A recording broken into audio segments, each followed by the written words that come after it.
Welcome to Founding Chronicles, where we uncover the hidden stories of America's past. Before we dive in, don't forget to like, share, subscribe, and hit the bell icon so you never miss a story from history's shadows. Today, we journey back to a chilling night in the early 1800s, a story of courage, vengeance, and the consequences of a world built on oppression. This is the tale of New Year's blood, the enslaved woman who took revenge on her masters. The cold wind whipped through the warm wooden shutters of the plantation house, rattling them against the frame as if the very walls were trembling with dread. Outside, the fields lay silent under the brittle frost of a harsh December. The year was 1827, and on this plantation deep in the South, life moved with the slow, unyielding rhythm of oppression. The land belonged to the Hargraves, a family whose wealth and power were built on the backs of those they held in bondage. Every corner of the estate bore the mark of their authority, from the towering oak trees shadowing the main house to the worn paths in the fields, where the enslaved labored from dawn to dusk. Among them was a woman named Clara. She had lived on this plantation her entire life, born into a world where freedom was a dream, whispered in secret, never spoken aloud. Clara's eyes, dark and wary, had seen more cruelty than most could bear. She had watched mothers torn from their children, friends sold off to distant plantations, and men and women beaten until their bodies betrayed them with scars that never faded. Yet beneath the surface of her quiet demeanor, a storm brewed. Every slight, every word of disdain, every cruel act against her or those she cared for was etched into her memory, shaping a resolve that few could ever understand. The Hargraves were preparing for their New Year's Eve celebration, a night that, for them, meant wine, laughter, and the illusion of joy. The family's grand parlor was being swept and polished, the silver shining as if mocking the lives of those who had toiled endlessly to maintain it. Clara moved through the shadows of the house with deliberate calm, careful to avoid notice. She had learned to be invisible, to bend like a reed in the wind, to survive in silence. But the whispers of injustice, the weight of generations denied, their humanity had begun to take a different form in her mind. It was no longer enough to endure. She felt a pull toward something that she had never dared imagine before. Something dangerous. Her daily life was a careful dance of obedience and subtle resistance. She cooked the meals, cleaned the floors, and tended to the children, all while her thoughts churned like a storm behind her eyes. Each insult, each command barked in a tone meant to remind her of her place, was a spark. And as the plantation slept under the bitter winter night, Clara's mind was awake, plotting, imagining a world where those who had caused so much pain might feel even a fraction of the fear, the helplessness she had endured. The other enslaved people moved with their own burdens, their faces etched with exhaustion, grief, and the quiet despair that came from knowing that freedom was a horizon forever out of reach. Some had resigned themselves to life under the whip and the glare of their masters. Others, like Clara, nurtured a fire in secret. It was a fire of resistance, of memory, of revenge. Yet Clara's thoughts were not simply about escape, which many had attempted and few survived. No, her vision was darker, sharper a reckoning. For the cruelty that had been visited upon her and countless others, a night when the scales might finally tip. The air inside the house smelled of burning pine and the rich aroma of roasted meat. The Hargraves laughed, drank, and danced in their finery, oblivious to the human lives that underpinned their comfort. Clara moved silently through the corridors, her hands steady as she prepared for the evening's tasks. She had been careful, calculating each moment, watching, waiting, observing the habits and routines of her oppressors. And in those observations, she found opportunity. Every lock, every door left ajar, every servant's absence created a sliver of possibility. As Night fell, and the family celebration grew louder. Clara's resolve hardened. She carried with her a simple axe, a tool taken from the woodpile under the pretense of chopping firewood, yet now a symbol of something far more potent. It was heavy in her hands, and she felt the weight of it not as a burden, but as an extension of the anger, grief, and determination that had been building inside her for decades. In the flickering candlelight, she imagined the faces of those who had tormented her, faces she had memorized, faces she knew she would never forget. And in that darkness, a plan began to crystallize with terrifying clarity. Outside, the wind howled through the trees, carrying with it the frozen breath of winter. Inside, the house seemed almost alive with its own heartbeat, each creak of the floorboards, each clink of silverware, echoing through Clara's mind. She moved deliberately, each step measured, silent, purposeful. The family was intoxicated with their own sense of invincibility, the revelry masking the fact that the night held a different story, a story that would be written in fear and blood. As the hour approached midnight, the house became a stage set for an act that had been decades in the making. Clara's pulse quickened, her mind sharpened by the thrill of impending retribution. Every memory of cruelty, every lash, every insult, surged through her with renewed intensity. And when the clock would strike, the thin veil of civility and celebration would be torn away to reveal the raw, unflinching reality of the anger that had been simmering beneath the surface for so long. In the silence between the music and the laughter, Clara found a moment of clarity. The world had long denied her justice, but tonight she would take it into her own hands. There would be no witnesses, no chance for plea or mercy. The weight of generations would find its expression in a single decisive act. And as the candles flickered, casting long shadows across the polished floors, Clara tightened her grip on the axe, feeling the cold iron in her palms and the warmth of her resolve in her chest. Tonight, the night of celebration and hope for some, would become a night of reckoning.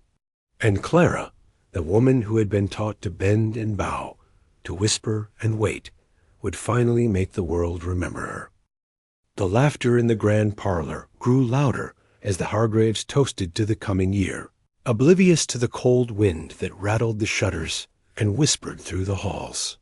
Clara moved like a shadow, her eyes fixed on the faces of those who had tormented her, her every sense attuned to the rhythm of the house. She had watched this night for weeks, studying the family's habits, noting who lingered too long in the parlor, who retired early, who left doors unlocked.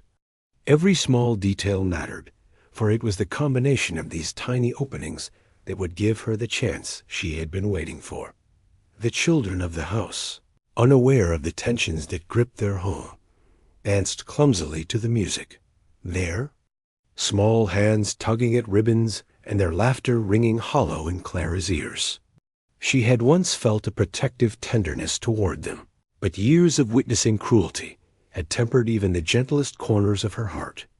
Tonight, no one would be spared the weight of her resolve, not for vengeance alone, but as a declaration that the world had been unfair and that the lives of the enslaved were not to be treated as shadows. Clara paused in the hallway, listening to the thrum of voices, the clinking of glass, the heavy footsteps of drunken men moving between rooms. Each sound became a marker on the map she had memorized, each echo a signal of opportunity. She tightened her grip on the axe again, feeling its rough handle press into her palms, reminding her that this was no mere fantasy.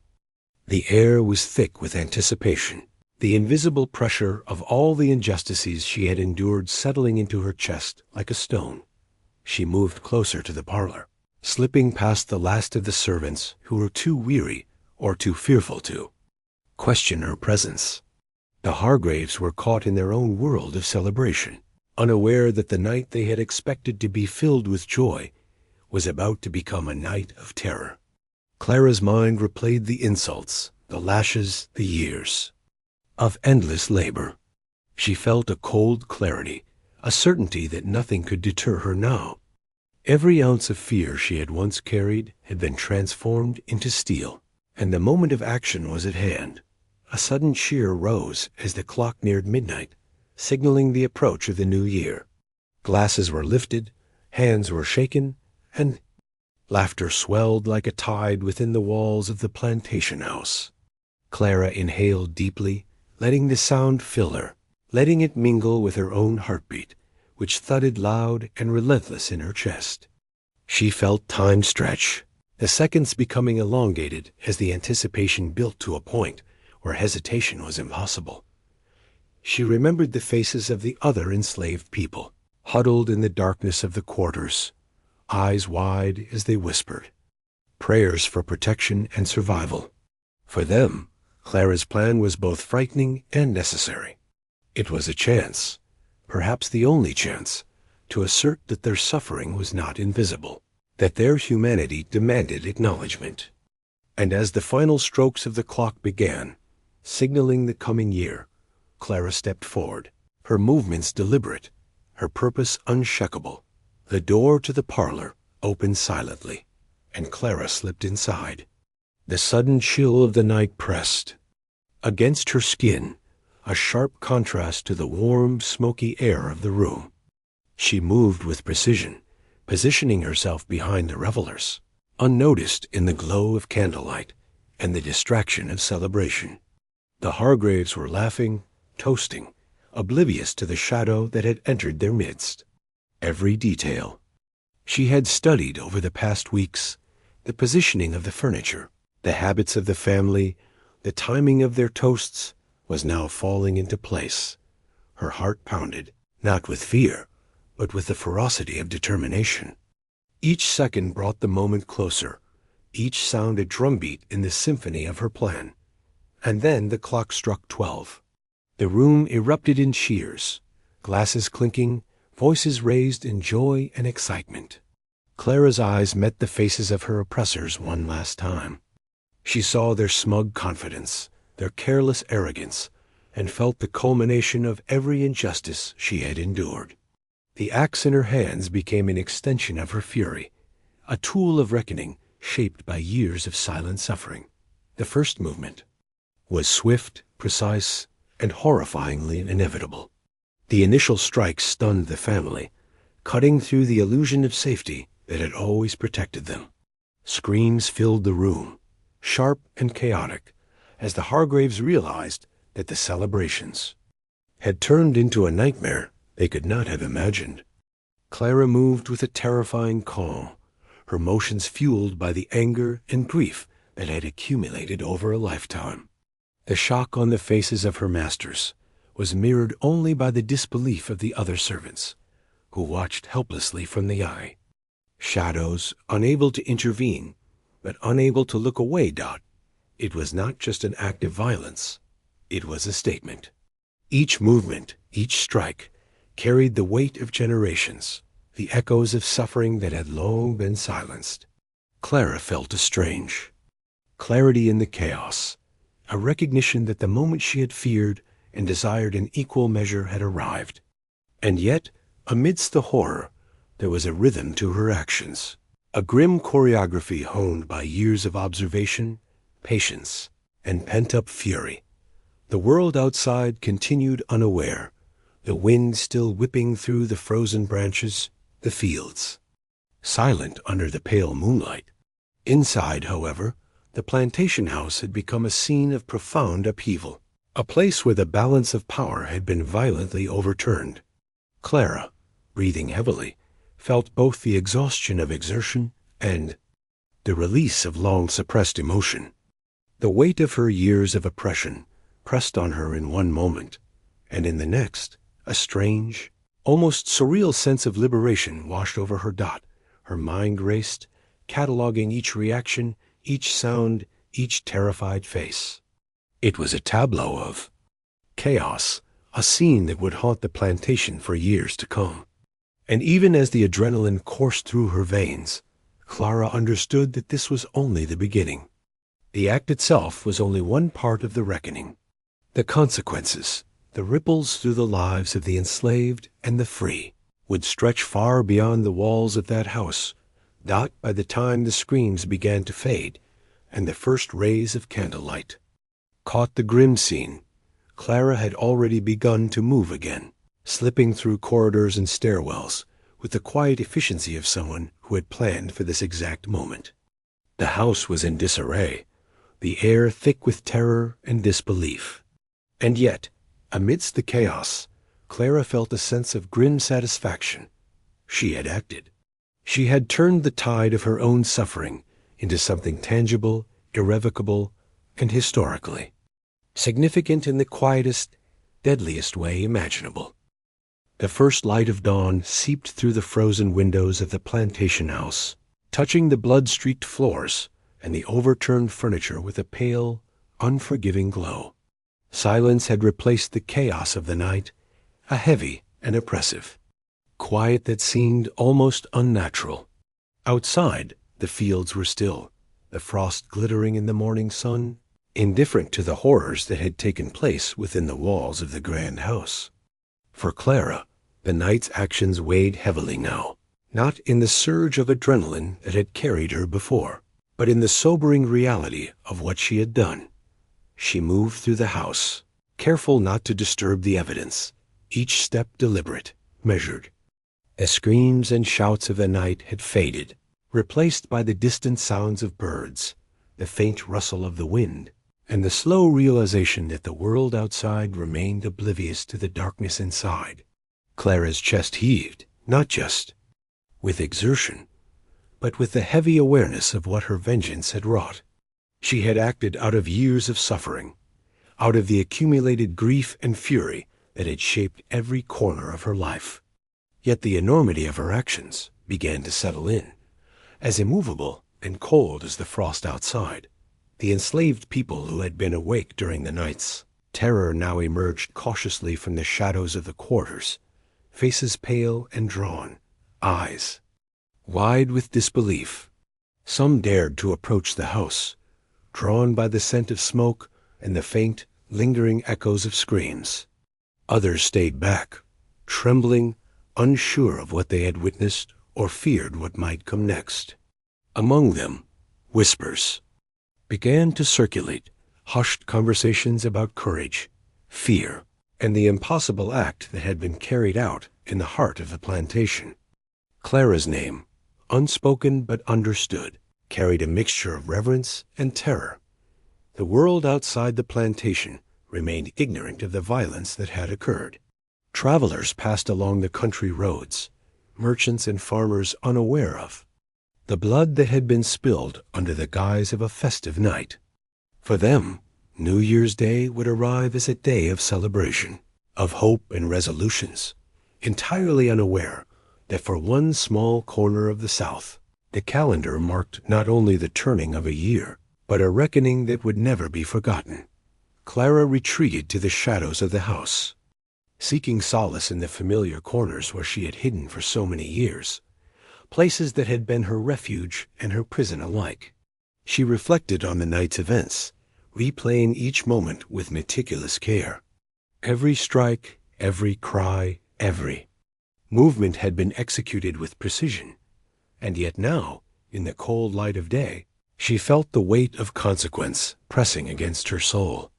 The act itself had been liberation in its purest, most immediate form, but freedom was never simple, never without its own burdens. She remembered the faces of the Hargraves, their expressions frozen in terror and disbelief, and felt a mixture of grim satisfaction and haunting unease. The power dynamics that had defined her life had been shattered, at least for the moment, yet she knew that the repercussions would be far-reaching. There were laws, there were other masters, there were people who would seek to punish not only her but anyone who had been complicit in the act, or who might be suspected. The shadows of the plantation extended beyond the walls of the house, and Clara understood that survival now required more than courage. It demanded cunning, patience, and relentless vigilance. The other enslaved people looked to her with a mixture of awe and fear. Some whispered that she had done what none of them could ever have dared, that she had claimed justice in a world that had denied it. Others feared the consequences, knowing that vengeance, no matter how righteous, could provoke retaliation, not only against Clara, but against them all. The tension was palpable, an unspoken understanding threading through their ranks. They had witnessed history in the making, yet the fear of reprisal tempered any joy, any sense of liberation.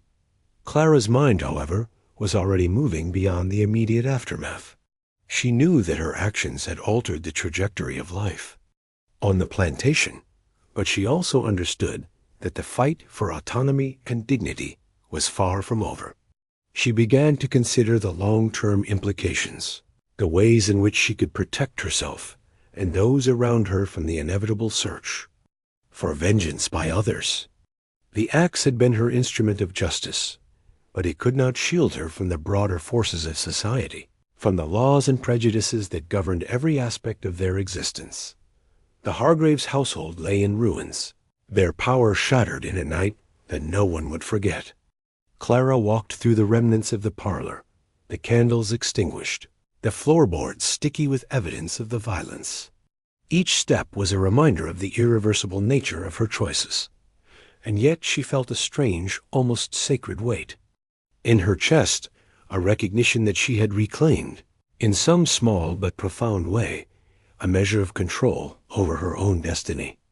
The world had long denied her justice, but in that room, amidst the shadows and the chaos, she had seized it with her own hands. As the morning sun climbed higher, casting long shadows across the fields, Clara realized that the plantation would never be the same. The hierarchy that had ruled their lives, rigid and unyielding for generations, had been violently disrupted. The enslaved people who had witnessed the act now held a secret, a shared understanding of what courage and desperation could achieve. And though fear lingered in the air like a heavy fog, there was also a sense of possibility, fragile but real, a whisper that even in the darkest corners of oppression, the human spirit could assert itself in ways that could not be undone. The day stretched on, quiet and tense. Clara knew that she could not remain in the house indefinitely. She needed to move carefully, to navigate the dangers that would inevitably arise from her actions. Yet within her, there was a fierce determination to survive, to honor the memories of those who had suffered before her, and to ensure that her act of defiance was not in vain. Each decision now carried weight, and every step forward demanded caution, strategy, and unwavering resolve. In the shadows of the plantation, life began to stir once more, tentative and fragile. The enslaved people who had witnessed the violence began to whisper in hushed tones, sharing news and speculation, weaving a narrative that would travel beyond the boundaries of the estate. Clara, moving silent through the halls and fields, became both a symbol and a strategist, a living testament to the power of calculated defiance.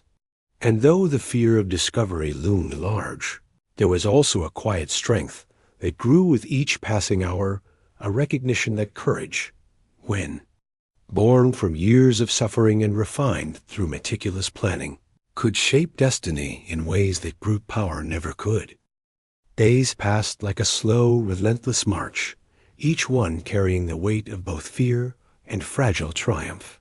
The plantation, once alive with the confident arrogance of the Hargraves, was now a place suspended in unease.